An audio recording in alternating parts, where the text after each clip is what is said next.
31F creative director at Neon Loom, one of those digital experience agencies in Denver, got a master's in media semiotics minor in gender studies. Because of course I did been here like 4 years, somehow rocketed up the ladder. Anyway, the office is tech chic. Purgatory converted meatpacking warehouse and Rhino, polished concrete floors that broadcast every heel, click like a gunshot. $1,800, ergonomic chairs.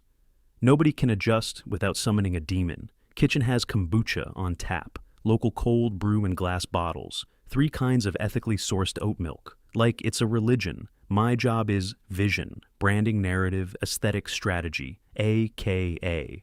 I'm supposed to sell the soul of the project, run the whole concept team, all women, all degrees, all stylish, all hyper-aware of power dynamics and harmful language. We have a Slack channel called The Hex, mostly used to roast the sales guys' outfits. Meanwhile, the build team is walled off in the back. They call it the lab. Glass walls server, hum like a nerd aquarium, 90% dudes, late 20s to mid-30s. Uniform is hoodies, Patagonia vests, noise-canceling headphones, mechanical keyboards that sound like an angry typewriter firing bullets. They're the ones who actually make the stuff we sell. But in my head, they're still the help. They're plumbers. I'm the architect. There's always been friction.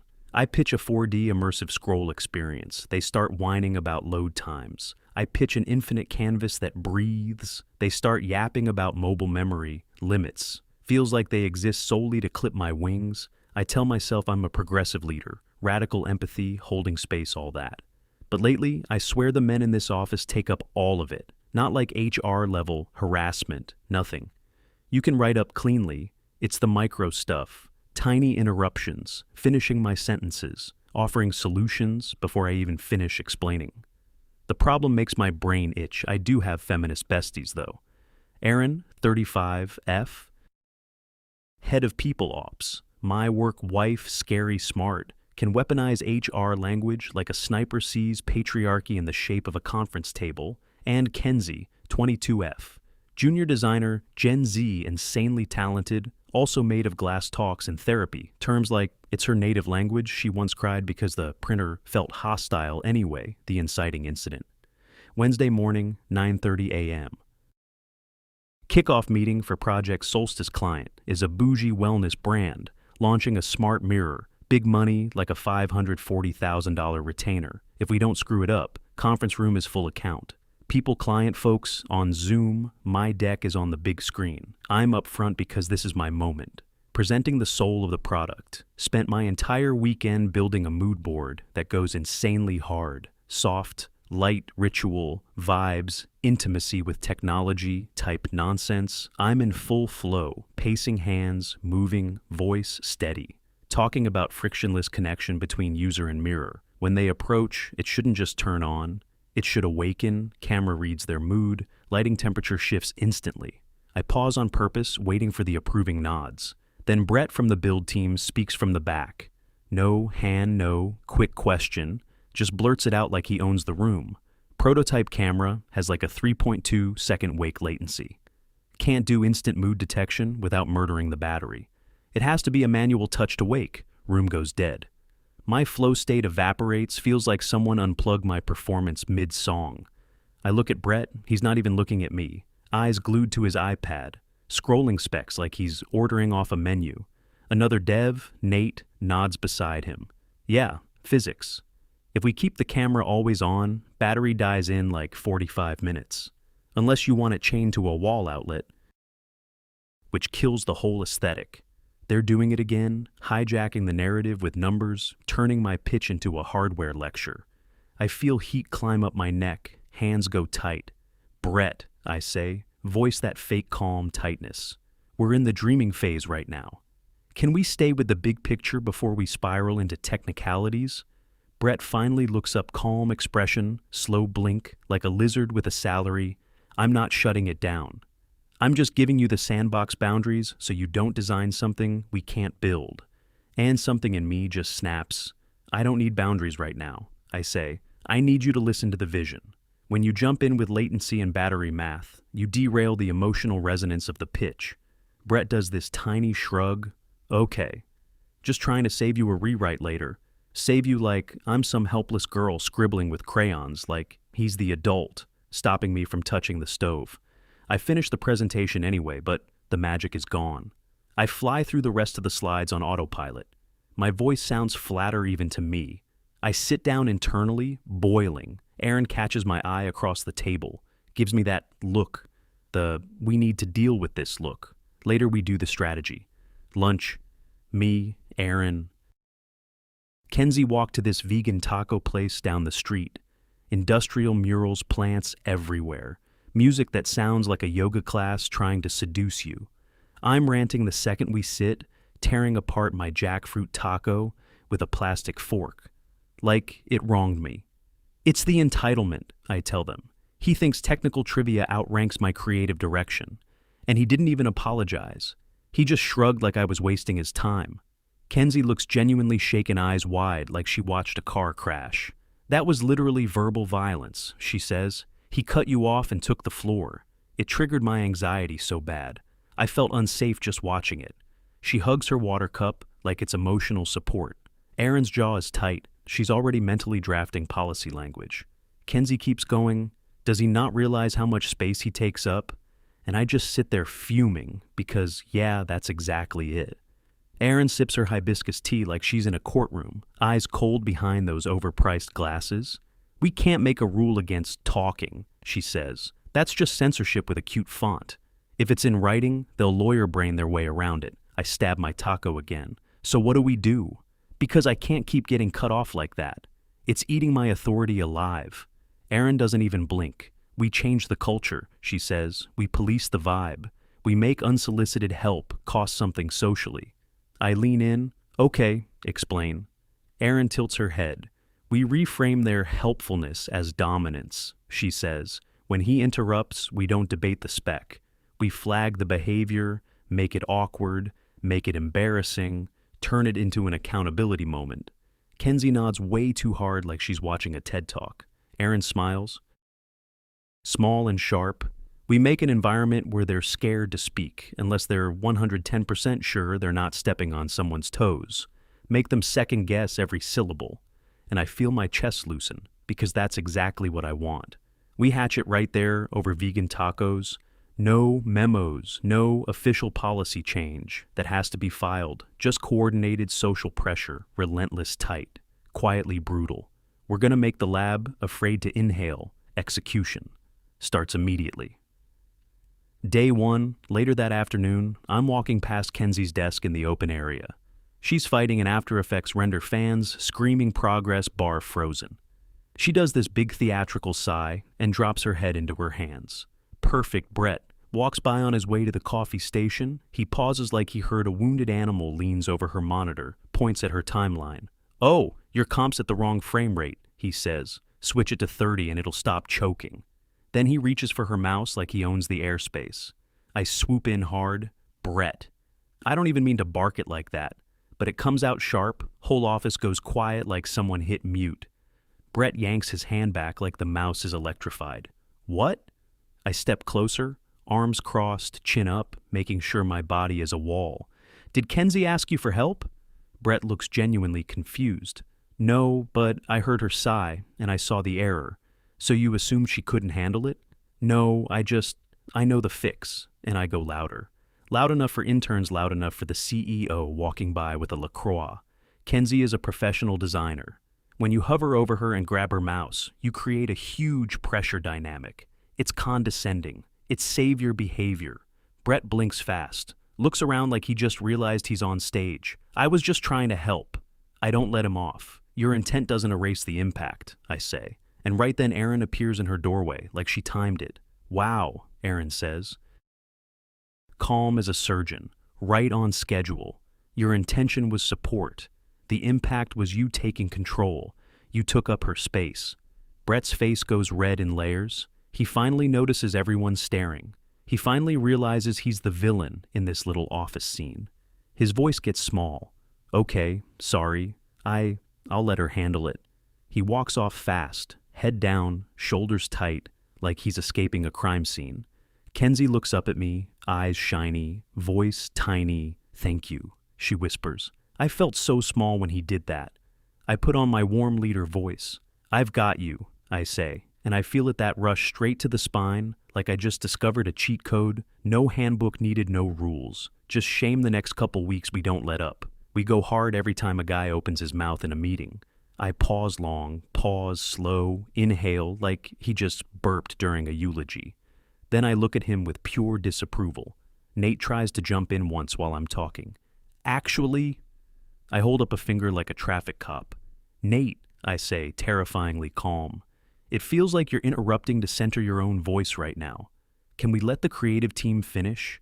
Nate shuts down, instantly shrinks into his chair, eyes on the table. If they offer technical feedback.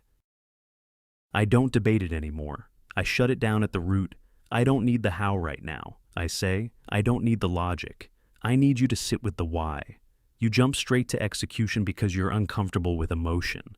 And the room gets so quiet you can hear the HVAC click. Erin does her part too. She starts pulling Brett into these informal coaching check-ins. No calendar invite, no paper trail, just a closed door and a soft voice. She tells him she's received multiple anonymous concerns. About his tone, tells him his blunt delivery reads as hostile, exclusionary, unsafe. Tells him to examine his privilege before offering corrections. Brett comes out of those talks looking drained, pale eyes glassy, like he hasn't slept. He stops eating lunch in the kitchen, starts taking food back to the lab, headphones on all day every day like armor, the whole office vibe. Shifts it, gets heavy, thick, full of unsaid things. But to me, it feels like peace end of the first month, and it's obvious the lab has gone quiet. It used to be loud back there. Crypto arguments, Star Wars theories, dumb laughter, that constant nerd bonding noise. Now it's just keys clacking and the server hum. If I walk past the glass, nobody looks up. They're scared of eye contact. Scared a glance will become a non-consensual interaction or whatever. Like even saying hello might get labeled a microaggression. One morning I go to the break room for coffee. Nate is in there with Kyle, one of the interns there, whispering about some video game. As soon as I walk in, they stop mid-sentence, dead silence. Nate stares at the coffee machine like it's a museum exhibit. I decide to be benevolent, prove I'm a kind leader, as long as they remember their place. "Hey guys," I say bright and cheerful. "How's the beta build coming?" Nate flinches like I slapped the air, panic flashes in his eyes. He looks at Kyle like, "Do not speak," then back to me. "Good," he says, "on schedule." "Nice," I say. Still smiling. "Any cool features I should know about?" Nate hesitates, mouth opens, then closes. I can literally see him replaying every shaming moment we've engineered, the savior mode line, the centering your voice line. All of it, he goes flat. "No," he says, "just the ticket items. Nothing new." He grabs his cup and leaves immediately. Kyle follows right behind him like a scared puppy. I'm left alone with the espresso machine and the cold fluorescent light. And for half a second, it feels weird, like the room got 10 degrees colder, but I tell myself, that's victory, because silence means they finally learned. So, yeah, they're finally learning, finally respecting boundaries, finally acting like they don't own every room they enter. And I tell myself it's working malicious compliance, but like social addition, except it starts bleeding into the actual work, and that's when it gets messy. I'm building a pitch for some premium spirits client, not tequila this time. It's a fancy bourbon brand trying to look sensual. I need a mock-up liquid simulation pouring into a bottle. Slow rich, that glossy commercial. Look, I drop a message in the dev. Slack, "Hey, need a fluid sim for the bourbon bottle? Make it sexy and thick. Go wild." Old Brett would have replied in 5 minutes. 3 options. Some nerdy suggestion about a physics plugin. Maybe even a little, "here's what I'd do," energy now. One single reply from Brett. "Please provide desired viscosity value, color hex code, and animation duration in milliseconds." I stare at the screen, like, are you kidding me? I type back, "LOL, I don't know the values. Just use your eye. Trust your instincts," Brett replies instantly. "We do not want to impose our aesthetic preferences on the vision team. Please provide specs to avoid misalignment." He's refusing to be creative, refusing to engage like a human. He's acting like a robot, because robots don't get pulled into coaching. So guess what? I do. I spend 4 hours Googling fluid viscosity charts like I'm trying to earn a chemistry degree out of spite, searching bourbon viscosity, liquid sim, thick but not syrup, watching YouTube nerds talk about fluids like it's ASMR. Finally, I send him numbers, send a hex code. I found off some amber color palette site, give him a duration. He builds it exactly what I asked for exactly. And it looks like motor oil, dark gross, like an oil change commercial. I march back to the lab storm through the glass door, like I own the oxygen. This looks awful, I tell Brett. Why is it so dark? Brett swivels his chair, doesn't even fully take off his headphones, just slides one ear cup back. Face blank. I used the hex code you provided, he says, and the viscosity value you sent. I can feel my eye twitch, but you could see it looked bad. Why didn't you adjust it? Brett looks at me with dead eyes like I'm customer support yelling at a kiosk.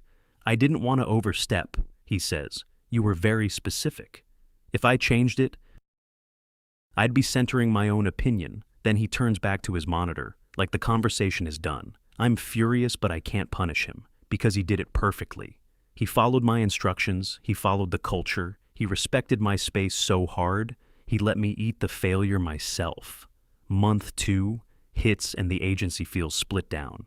The middle front half is the women, laughing, chatting, horoscopes, outfit takes therapy, memes back. Half is the guys, silent, grim, keyboards and breathing. Only, we used to do Friday happy hours every week. Whole company would spill into the brewery next door. So I try to revive it. I send the invite in. Slack. Drinks at 5. Who's in? Aaron hearts it. Kenzie hearts it, and from the lab, nothing. Not even a courtesy emoji. 5 o'clock hits. I watch through the glass as the guys pack up backpacks on laptops tucked away. They walk out in this quiet single-file line. No jokes, no later, no eye contact. They don't even look at the front, like we're people. I catch Kyle, the intern, right by the door. Hey Kyle, I say, you guys coming for a drink? Kyle freezes, then flicks his eyes to Brett by the elevator. Brett doesn't look over, just stands there waiting. Kyle looks terrified, like he's choosing between life and death. No, he says, we have a thing. A thing? I ask, like work? No, he says, just a thing. Bye. And he scurries out following Brett like a kid crossing a busy street. We go to the brewery anyway. It's just us women. We order margaritas, even though it's not margarita weather. We sit there congratulating ourselves. It's so much calmer, Kenzie says. I feel like I can breathe without all that testosterone energy. Erin nods like she's approving a policy update. Exactly, she says. We've basically decolonized the workspace, 2 drinks in. The conversation dies not in a dramatic way, just stalls. We start complaining about clients' deadlines, brand guidelines, the same boring loop. And I hate that. I notice it's boring. Later that night, I'm doom scrolling. I open Instagram, see a story from some former employee friends with Nate. It's a video. They're at a karaoke bar, and all the lab guys are there. Every single one. Brett is on stage screaming, Mr. Brightside, laughing, actual laughter, like a human being. Again, Nate's in the background, hyping him up, high-fiving arms around shoulders. They look alive, they look happy, they look like a little family. A family? I'm not allowed to visit. I feel this ugly knot of jealousy twist in my stomach. I swallow it down. I don't need their friendship. I need their submission, and I have it. Then the big one lands, Project Nightfall, the contract that decides whether we're heroes or unemployed. A massive crypto exchange wants a full rebrand, and UX overhaul budget is insane, like $3.6 million. Timeline is brutal. Everyone's sweating already. I'm lead on it, and I've got a vision. I want Nightfall to be the Apple of crypto. Clean, simple, no friction. So I invent this feature, one-tap trade. No confirmation screens, no extra passwords, just biometrics. And boom, trade executes. I call a strategy. Meeting me, Aaron, Brett, Nate.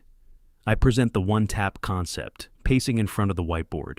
It's about trust. I say, we remove barriers.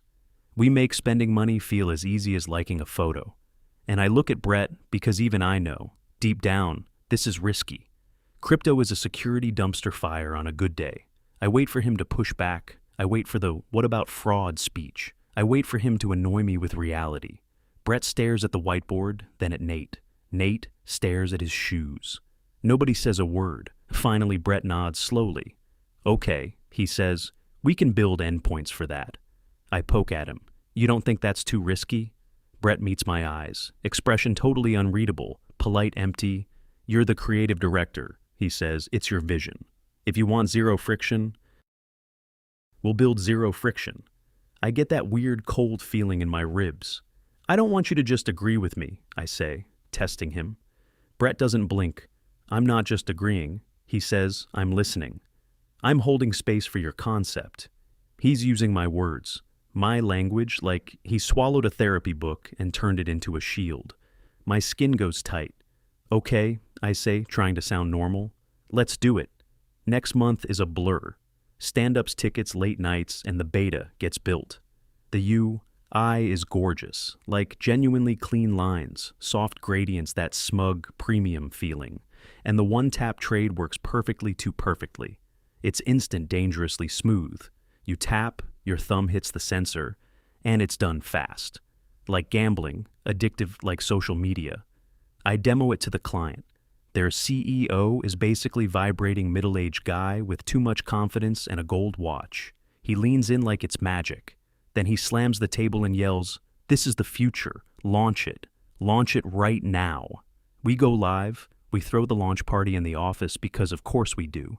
Champagne bottles, tiny cakes, playlists full of girl boss pop. The front half is loud creative team, cheering, taking selfies with the screens, toasting like we cured disease, but the lab is dead quiet. Brett and Nate are at their desks with dashboards up, watching server graphs, no drinks, no smiles, not even tense, more like resigned, like guys sitting in a hospital waiting room. I walk back there with a champagne flute. Come on, Brett, I say, we did it. Have a drink. Brett doesn't look away from the monitor. No smile. I'm on call, he says, I'll pass. You're such a downer, I laugh, trying to keep it light. Loosen up. We just revolutionized the industry. Brett's mouth barely moves. We certainly did something, he mutters. I roll my eyes and go back to the celebration. Then the disaster hits 48 hours after launch. I'm asleep, dead asleep. Phone starts screaming on my nightstand. I grab it half blind. It's Travis, the agency owner, and his voice is wrong, thin and sharp. Wake up, he says. Now. What? I croak. Open Twitter. It's like 3:12 a.m. I fumble the app. Open blue light burns my eyes, and there it is. Trending hashtag Nightfall. My stomach drops so hard it feels like falling through my mattress. I click it and it's a flood. Thousands of posts, screenshots, people screaming into the void. Nightfall wallet drained, clicked one link, lost $43,000. Why is there no 2FA? Are these people insane? Then I see a thread from a security researcher, calm tone, cold words. One tap feature vulnerable, no confirmation step, bots replay biometric token, wallets drained instantly, security 101, negligence. My throat closes and I actually throw up, like full body, knees on the bathroom tile, throw up. I wipe my mouth with a towel, hands shaking throw, on closed drive to the office in the dark, empty streets, headlights slicing rain. It's 4:05 a.m. When I get there, Travis is already inside, so are Brett and Nate. The office feels haunted. Lights too bright, quiet, too loud. Travis is purple, not red, purple, like his blood is trying to climb out of his skin. He whispers like he can't make his voice work. We lost 11 million in user funds in 6 hours. The client is suing for gross negligence. We're ruined. My brain can't hold the numbers. I turn to Brett, panic and rage mixing into one sound. Why didn't you tell me? I scream. My voice cracks. Brett turns his chair. Slowly looks tired, but more than tired. He looks bored. Like this is a meeting that should have been an email. Tell you what? He says, that it wasn't secure? That we needed 2FA? I stare at him. You thought about it, I say, and you didn't say anything? The room goes dead silent. Brett stands up and his voice is weirdly steady. Alyssa, he says, do you remember the Project Solstice kickoff? I blink. What? The one where I mentioned hardware limitations, he says, and you told me I was shutting you down. I freeze because I remember it perfectly. He keeps going, "Do you remember the coaching sessions?" Where Aaron told me my unsolicited technical corrections were patriarchal dominance. I glance toward the corner. Aaron is there, pale eyes wide, like she's watching her own house burn. "I learned my lesson," Brett says. "My job isn't to correct you. My job is to build what you ask for. You asked for zero friction. You asked for intimacy. Security is friction. So I removed it. I feel tears hit my face before I even choose them. People lost money. I choke out, 'This is a crime.' Brett doesn't flinch. 'And if I stopped you,' he says, 'I would have been the toxic male engineer mansplaining security to the female director. I would have been creating a pressure dynamic. I chose to protect my peace.' He bends down and grabs his backpack like it's already over. I fix the bug. 'By the way,' he adds, 'patched it about an hour ago. But the money's gone.' He looks at Travis. I quit. Then he looks at me, eyes flat. 'Good luck with the vision,' and he walks out. Nate stands up immediately like he was waiting for permission. 'Yeah,' he says, 'me too.' And then it's not just him. The whole dev side starts standing one after another, chairs rolling back, bags zipping quiet footsteps. They file out like a funeral procession, leaving me, Aaron, and Travis in this silent, expensive office full of dead screens. Aftermath hits fast. Neon Loom files bankruptcy. 2 weeks later, paperwork calls, legal letters stacking like bricks. The lawsuit is real, inescapable. Travis fires me, and he fires Aaron. 2 says we created a hostile work environment that led to product failure. And, yeah, the irony is not subtle. I pack my stuff into a box, takes like 18 minutes. Succulents, random notebooks, my framed diploma, and my stupid future is female mug.